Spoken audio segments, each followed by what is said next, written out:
Assalamualaikum, and today I'm again here, your DrNAS, with a new topic, and that topic is actually the crux of cardiology, adult congenital heart diseases. And the first topic which always comes in the adult congenital heart disease is ASD, and we will discuss today in this one lecture the whole ASD. I will try to complete the whole ASD in one lecture. So without wasting my time, I will move towards the topic of ASD. As name describes that ASD is like nothing but atrial septal defect, any defect in intra-atrial septum, either it is visible or not visible, but it is if there is a shunt between if there is a shunt between right or left system because of intra-atrial septum, it is always called as ASD. So it is very common, 5 to 10% in the population, and this is the most common shunt, or you can say it's the most common congenital heart disease if you exclude bicuspid aortic valve and pulmonary valve prolapse, mitral valve prolapse.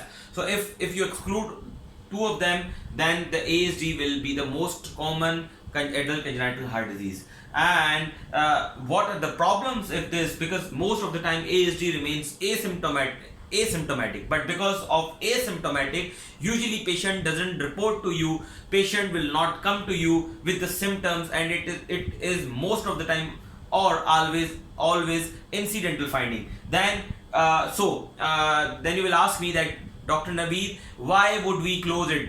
Because it decreases the life expectancy. In so many trials and so many research has proven have proven it that if ASD will not be closed, then it will become symptomatic in the later stages like 5th and 6th decade of the life, and it will decrease the life expectancy of that person. It causes arrhythmias. It causes arrhythmias because of the LA or the RA enlargement, because of the most of the time RA enlargement, because it increases the symptoms of the right atrium. It can cause arrhythmia. Most of the time can cause arrhythmias, and in later stages it can increase the volume of the LA and can cause the LA enlargement as well in the reverse shunt. When the shunt will be increased, it can cause symptoms when the shunt will be more than 1.5:1. Now there are some terminologies actually I wanted to explain right now, but I think I should explain it in later discussion of the lecture. So, but let me explain here that what is a shunt or the shunt fraction. So this is the shunt fraction. It is as I have written it, 1.5:1. 1.5 is the blood or the flow across the right heart, and 1 is the flow across the left heart. So if the flow across the right heart increases more than 1.5 times of the left heart, it can cause problems, and then you can say that this shunt fraction is or that shunt is actually significant. So when you say that this shunt is significant, when the pulmonary flow because of the left to right shunt increases more than 1.5 times to the left heart flow. Okay, so and after that it has seen in researches that with that shunt fraction, usually or most of the time patient becomes symptomatic. What are other problems? Other problem is paradoxical embolus. Because of this opening and because of this shunt and because of this devoid septum, they easily shift the embolism to from right heart to the left heart. So these are the problems with the ASD. Now we need to discuss that why, and now I'm sure that you will be asking a question from me or from yourself, that why ASD remains most of the time asymptomatic, and why it becomes symptomatic in the later stages of the life. Because this shunt is a low pressure shunt, and there is only shifting of volume from left atrium to the right atrium. There is no pressure shifting from the left atrium to the right atrium. Why? Because you know that in normal conditions the left atrium pressure has the pressure of less than 15 millimeter of mercury. If there is a less than 15 millimeter of the mercury of the pressures, then obviously the RA would have less than 5 millimeter of the mercury, which is the normal value. Then it shifts volume from left atrium to the right atrium, and this right atrium gives flow towards the right ventricle, and this flow again goes to the pulmonary flow. If this flow persistently flows like this, and if this shunt remains like more than 50 or 30 years of the life, then this RA would be enlarged. Why? Because of it getting more blood from the from superior and inferior vena cava, and as well as from the left system, though it has the mixed blood, and that mixed blood, or the blood coming from superior and inferior vena cava, goes to the right ventricle, and that right ventricle would have more blood or the more flow when you compare it with the LV, and that can be calculated through the shunt fraction, which we can say that if it is more than 1.5 it would be significant, and that same flow goes to the pulmonary arteries, and if that same flow goes to the pulmonary arteries, it would increase the resistance, and it would increase the hypertension, it would increase the, or it will deteriorate the anatomy of that pulmonary vasculature and causes the pulmonary hypertension. So when you would close it on initial stages, you can save your pulmonary vasculature. But if the pulmonary vasculature has permanent or irreversible changes, then that pulmonary vascular resistance would be more than the systemic vascular resistance, or your pulmonary hypertension will be more than systemic hypertension. Then what will happen? That shunt becomes reverse, and that shunt goes from left or right to left, and then actually then the actual problem starts. Why? Because on that stage now you are not supposed to close that shunt, because if you would close the shunt, right system has so many pressures, it can cause so many problems. So flow will not go or across the pulmonary vasculature, so you need to open it up, and you cannot close it when this shunt becomes reversible reversed. So these are the consequences. Now the important thing is that what is ASD? As I told you, that any devoid or any deformity in the atrial septum causes the shunt is the ASD. Now how many types ASD has? ASD has most of the time 3, or you can say the 4 types. Okay, how we have divided it into, first of all, before understanding the ASD, we need to understand the embryological development of the intraatrial septum. The intraatrial septum first started to make into the 4 or 6 week, I'm not sure, but you have to check it out, that first the septum primum starts to develop between right atrium and the left atrium, and it gives a small slit-like structure which gives flow, or which gives passage to the blood from right to left, because you know that in the fetal circulation blood comes from right and goes into the left circulation. Blood comes through the umbilical arteries and into this RA or RV. It will not go into the lungs, because lungs are shunted in the fetal circulation. So there are so many shunts in the fetal circulation, and one of the shunt in the initial development of the heart is the septum primum. But if it will remain open, it will become a problem for humans. Now the important thing is that this primum is a defect which is just near to the atrioventricular cushion or the valves. Which are the valves between the atria and the ventricle? On the right side is the tricuspid, on the left side is the mitral valve. So there will always be the association of that primum with this AV cushion defects, with the atrioventricular valves. That's why this primum, the septum primum, has always association with mitral valve cleft, or or the malformations of the tricuspid valve, or the complete atrioventricular cushion defects, especially in the Down syndrome. So this primum, if remains open and it will not be closed in later in the stages of the development, it will cause the primum ASD, which we say that ASD1, which is around 50 to 20% of the total ASDs in the population. Now the most important and the most common one is the primum secundum, ASD secundum, and that ASD secundum is something which is actually very much common, and we need to discuss it in detail. So this is the defect in the second layer of the intraatrial septum. The first layer, if suppose that has been closed, then a second layer comes here, and in the first layer there would be a flap. There would be a flap in the primum, and the second layer starts to grow, and that if that layer remain devoid in the later stages of life, it will give you a defect around the fossa ovalis. What is the fossa ovalis and the foramina ovale? This is if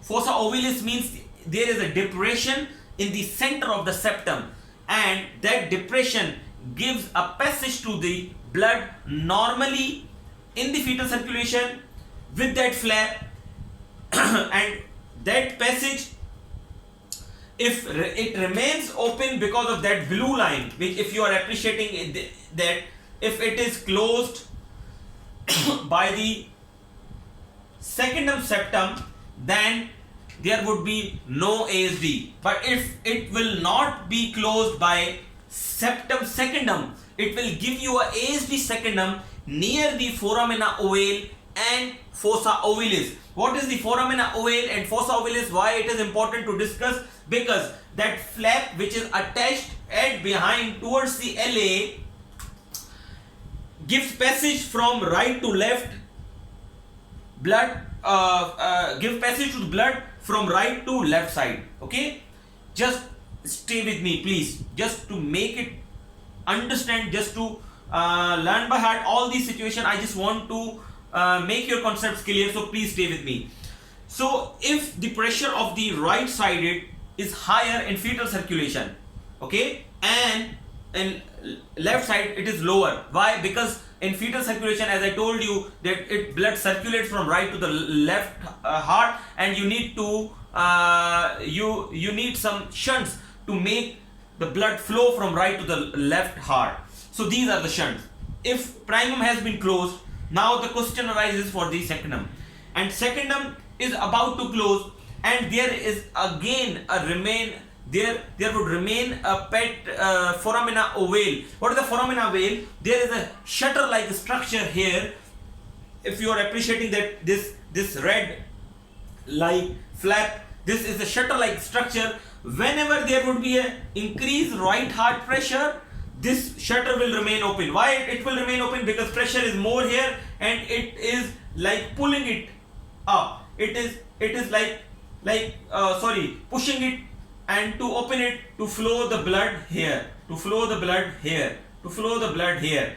But whenever baby takes birth and oxygen goes into the lungs, whenever oxygen go into the lungs, the left heart pressure increases.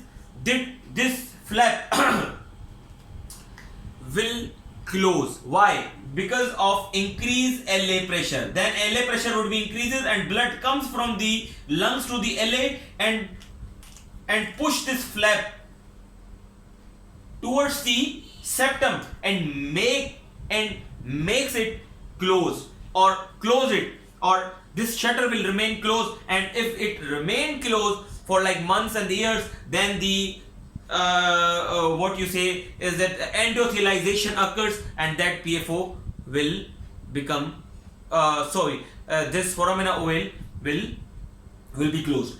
But for any reason, if this foramina ovale remain open it will become a patent foramina ovale, and more than 25 to 30% of the patient remain asymptomatic. This on autopsy it has observed that in more than 25% of the population PFO remains open. Now the important question is not PFO, the important question was ASD secondum. Why I am discussing PFO? Because PFO and ASD are almost related to each other, and their and the site of ASD and the PFO is more or less same.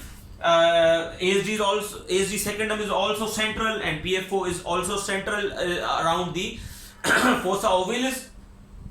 Now the important thing is that when this, because of malformation of secondum septum secondum, which has like the blue one, if that secondum will be malformed and it will not close, then it will cause ASD secondum, and which is the most common form of ASD. Okay, now there are two other forms of ASD as well, and these are very rare causes, and they are like very hidden ones. Why? Because you know that the pulmonary drainage of the heart, the all pulmonary drainage of the heart drains or comes to the coronary sinus. A coronary sinus is a sinus where all the drainage system or all the venous drainage of the heart comes. So when that drainage come to the coronary sinus, but what is the significance of coronary sinus? Then this coronary sinus drains into the RA. Where? In RA. So the important of that coronary sinus is that coronary sinus is just behind. It's like just behind to the LA. It's like just behind to the LA. Whenever there would be an unroofed coronary sinus, like if the roof of the if the roof of the coronary sinus is malformed or devoid, or if there would be any shunt, then obviously that coronary sinus is emptying into the right heart. Then this coronary sinus will give a connection of the right heart to the left heart, of the right atrium to the left atrium. Why? Because this coronary sinus has the drainage of all heart, venous drainage, and it is draining, or it drains into the RA. But this coronary sinus is present at the behind, or just it is presented, or it is located, or it is situated just behind the LA. So if you devoid, or if you take the roof of that coronary sinus, actually you are making a connection of LA to RA, because this coronary sinus drains into the RA. Or you can take it like this, that the roof of the coronary sinus is actually the posterior wall of the LA. Okay, so whenever there would be a shunt, obviously that shunt goes into the RA and it causes the atrial septal defect. Number one. Number two is sinus vinosum. What is sinus vinosum? Sinus vinosum is a defect usually at the near the orifice of superior vena cava. The orifice where the superior vena cava drains into the RA or gives blood to the RA, exactly where there is a shunt, or there would be a shunt between RA to LA, and you name it as a sinus vinosum. So as you know that if the coronary sinus is located behind the LA, and obviously LA is a mostly posterior structure, so these coronary sinus and sinus vinosum, or and you know that these large vessels are not most of the time are not visible on the transthoracic echocardiography. That's why you need to do the transesophageal echocardiography or CMR for those patients if your patient has highly suspicion of atrial septal defects. Now I think I have made myself clear about the unroofed coronary sinus, and this unroofed coronary sinus is usually present at inferior or anterior to the foramina ovale. So it is present anterior or inferior, like it is more nearer to the this fossa ovalis, but inferior or anterior to the fossa ovalis, okay? And I have, I think, made myself clear about the types of the ASD. Now the most important thing is the association of the ASD. Association of ASD is pulmonary hypertension. You know that obviously because of this it can cause the pulmonary hypertension. Mitral valve prolapse. Mitral valve prolapse, association with the secondary ASD secundum. And you know that ASD secundum are the most of the time larger defects. These are the larger defects, and so that's why they can easily cause the pulmonary hypertension and the large shunts. Mitral valve prolapse. They are most of the time associated with the mitral valve prolapse and the partial anomalous venous connection. And in most of the time, the pulmonary veins drains into RA directly. Okay, so again it can cause a shunt, so you need to close it as well. So partial anomalous venous connections and PS, pulmonary stenosis, and MS. If the ASD secundum is associated with MS, you can label it as a Leutenbacher syndrome, and it is a very notorious and the very, like you can say, that's a very well-known syndrome in the adult congenital heart disease, and most of the time people ask you about it. ASD primum is the association with, as I told you, that primum is nearer to the AV cushion defects or the AV valves, so the associations will be most of the time AV with the AV valves such as cleft mitral valve, Down syndrome, or complete AV cushion defects such as such defects you appreciate in the Down syndrome. So now the sinoseptal ASD, obviously in sinoseptal ASD again you have what? Absence of coronary sinus and left superior vena cava. You know that we don't have left superior vena cava normally, but if your patient has left superior vena cava, most of the time it drains into the LA, and again it is it is a connection or a shunt from right to left system. You have to close it as well. And now comes to the clinical features. Most of the time ASD remains asymptomatic, as I told you, but it can cause a symptom. It depends on what stage patient is presenting to you, in the initial stages, or if it is an incidental finding, or if your patient is coming to you for the pre-op echocardiography, or in the like 5th or 6th decade, and you find that your patient has the ASD. So it depends on what stages patient is coming to you. If it is asymptomatic, usually patient would not have symptoms. Why? Because your patient has not enough shunt. So we need to see a few things which we will discuss later on. But here, if the patient presenting to you with symptoms, then what those symptoms would be? The symptoms would be shortness of breath. And why this patient would have the shortness of breath? Because of increased pulmonary pressures. Why increased pulmonary pressure? Because this flow is coming from left to right side, and the right side has a more flow, and it's going towards the pulmonary vasculature, and pulmonary vasculature has what? Increased pressure, and that increased pressure in the pulmonary vasculature causes what? Shortness of breath.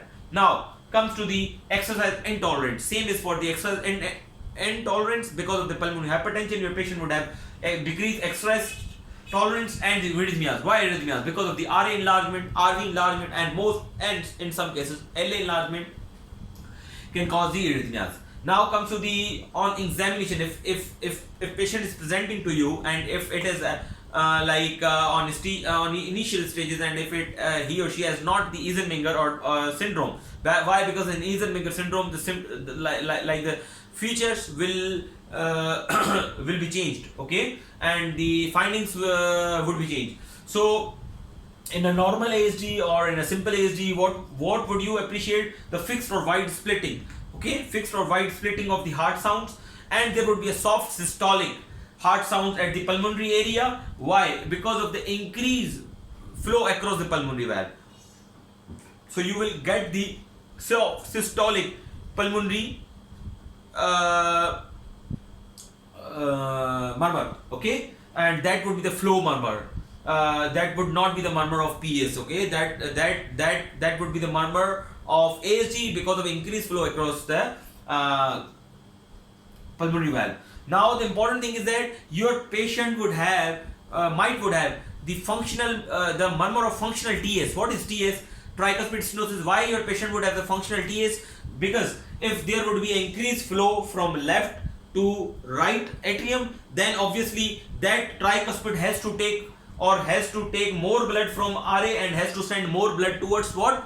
From RV. But the valve is same. Then this valve functions like a tricuspid stenotic valve. Then you will get the the murmur of tricuspid stenosis. Why? Because there would be an increased flow in the RA, and that blood will take some time to go into the RV. So that tricuspid will behave as a stenotic valve. Why? Because tricuspid has to take more blood or has to shift more blood from RA to RV. So your patient would have that murmur of TS. Now the ECG finding. Obviously after that you will do the X-ray and the ECG. In the X-ray most of the time you will get nothing. But in ECG, the ECG is very important. In the primum ASD, you will get the RBB or large R wave in V1 with left axis deviation and first degree atrioventricular block. Okay, and in ASD secondum, you will get the RBB or the RSR pattern in the V1. But but you would not get the left axis but the right axis deviation with AV blocks. Okay, you can get AV blocks, and in most of the time, right, in the secondum ASD, you will get the RV hypertrophy, the large R wave or the R to S ratio would be more than 1 in the V1. So it will fulfill the criteria of RVH. And the sinoseptal defect, if your patient has especially sinus vinosum, then your patient would have the inverted P waves, and it especially in the inferior leads. So it will give you clue that your patient has sinus vinosum. If you will get done if you are suspecting ASD, you have some on examination, if you are getting something on auscultation, then you need to see the ECG or X-ray. If you are getting inverted P waves on the ECG, then you can suspect that your patient has sinus vinosum, and the echocardiography, transthoracic echocardiography would be normal. Now come to the diagnosis. What is the gold standard for the diagnosis? The gold standard is obviously echocardiography, but the initial investigation would be transthoracic echocardiography. But in most of the time, especially the sinoseptal defects such as the sinus vinosum or unroofed coronary sinus, you will not get anything. And the primum and the secondum or you can say that can easily be appreciated on the transthoracic echocardiography. But if they are small, then you can miss them. So you need to see what? You need to see the unexplained RA enlargement or RV enlargement. If your patient is symptomatic or exercise intolerance, then you will order the echocardiography. Or if you are suspecting that why my patient has the RA or RV enlargement, then obviously you need to rule out the pulmonary embolism, or chronic thromboembolism, or the other causes of the RA or RV enlargement. But still your patient has obviously still you will be unable to get the cause of RA or RV enlargement. Then you need to think about the atrial septal defects, because in the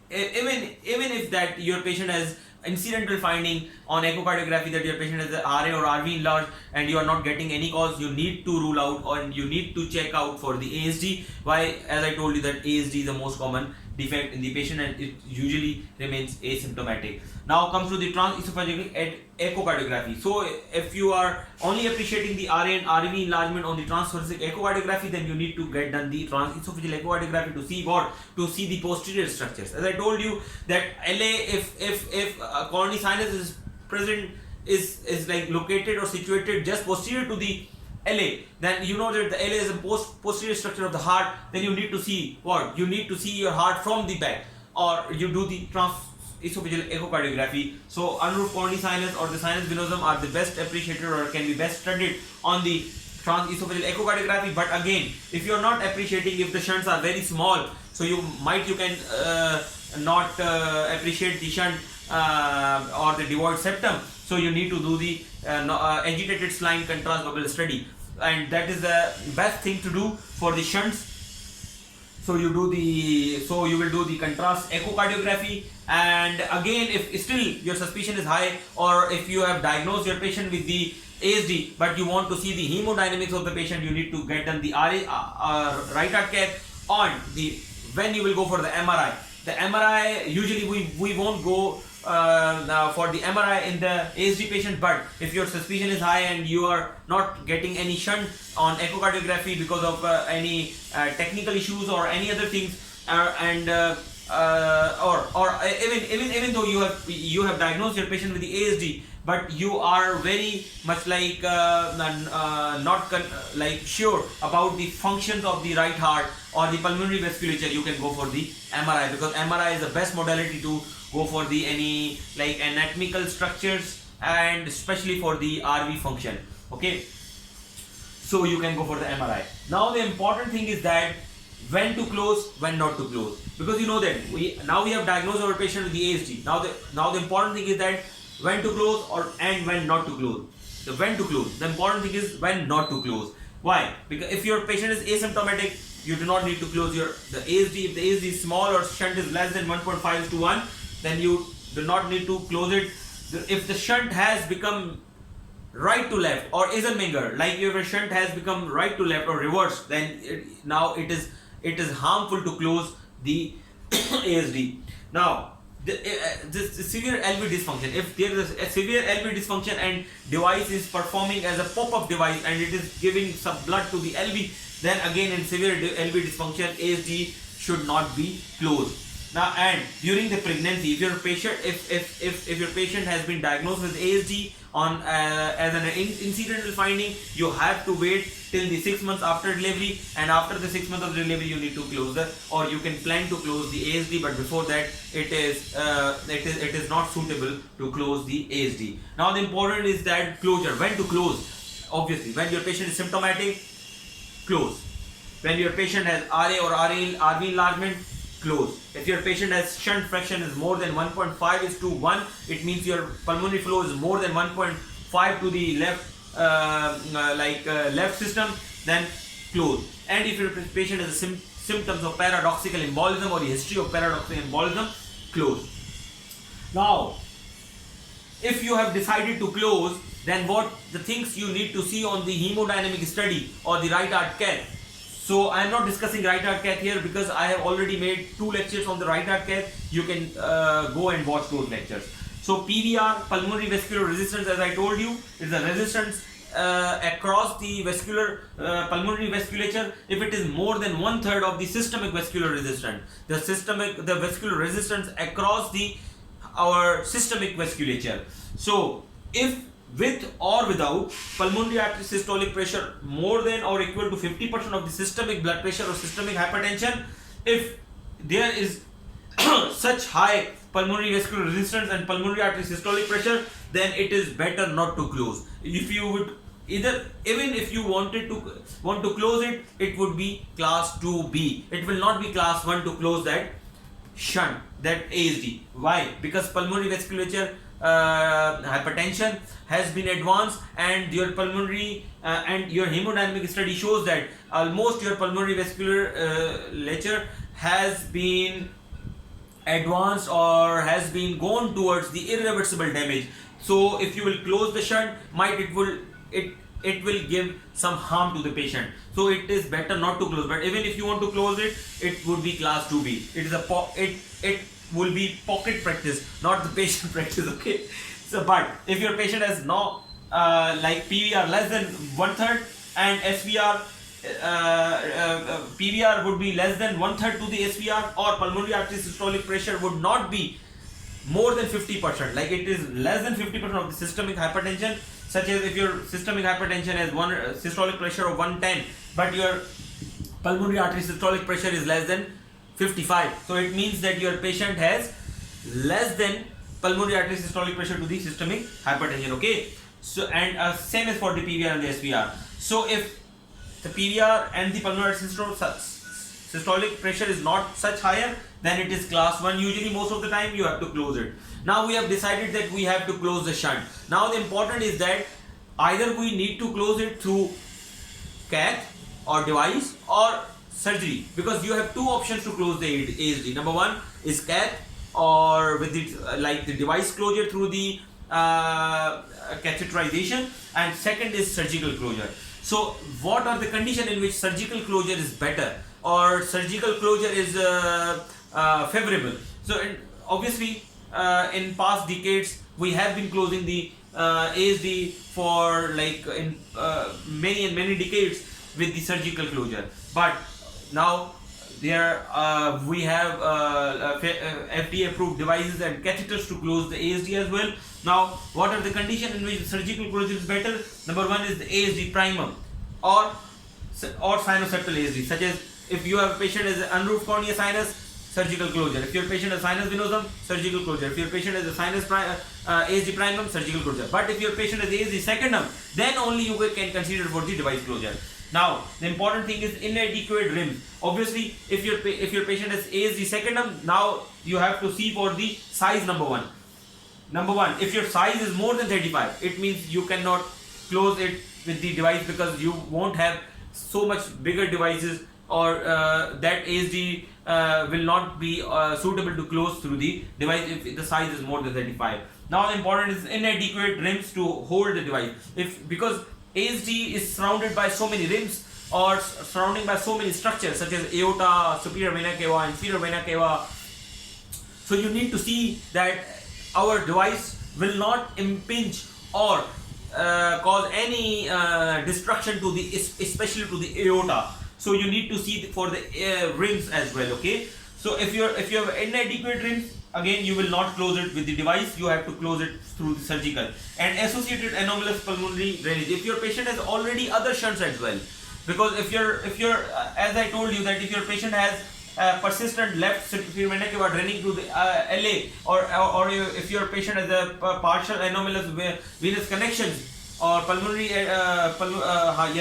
partial anomalous venous connection, then again you need to close them as well. You need to treat them as well. You need to reroute them as well. So you will not close the ASD just with the device. You need to do the surgery, and you have to close the device through surgery, and you have to reroute all these anomalous drainages through the surgery. Okay. Now, what are the devices which are available to close the ASD? There are only two devices: Implanter and occluder. These both are the FDA approved, and we do it with the catheterization. So this was all about the ASD. I would suggest you, or I would advise you to go and see the pictures of that devices, because most of the time in clinical exams people ask you about the devices and the name of the devices. I hope that I have myself clear.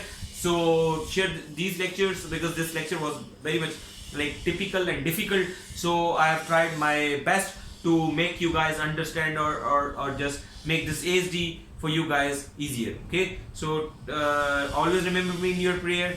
Share my videos as much as you can. Subscribe my channel and press the bell button for the future subscription. I am your DrNAS. Allah Hafiz.